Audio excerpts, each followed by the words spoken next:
Finally, UT Austin has been fined $250,000 after students threw water bottles onto the field during a game. Due to a controversial call from the referee, trash and water bottles have been flying from the stands into the end zone. The referee ended up admitting he made a mistake, but when the students are identified, they will no longer be allowed to any athletic events for the rest of the 2024 to 2025 school year.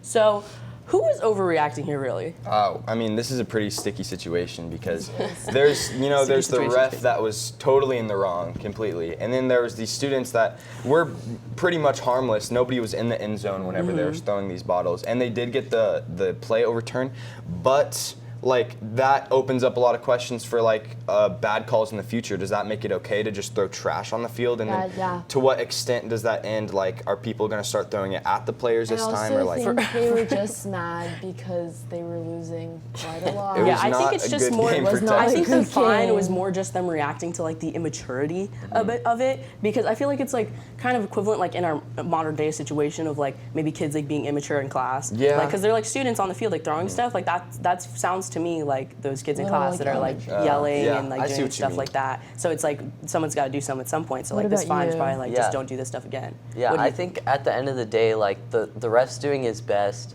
So I think like it's just not smart to like throw trash at like.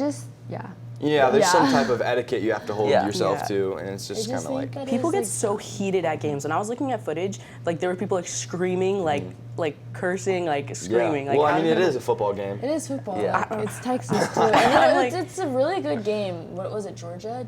Yeah, Georgia. Georgia and UT is like, ooh, like. Yeah, it was good. It was good, but I was working that day and I got updates from all my customers, and they were like, "Oh, it's not a good day for UT. It's a sad day." It was funny, but I don't think you should be throwing stuff on the field. Yeah, that's just not cool. It was cool that it did overturn the play, but it didn't make much of a difference. That's like in the long run. gonna like play very well in the future. Yeah, and then you're gonna get banned for a year. Have fun with that. Like, goodness. All right, and that's all for today. But remember, T-Wolf Pack, there's always time to chat. We'll catch y'all next week.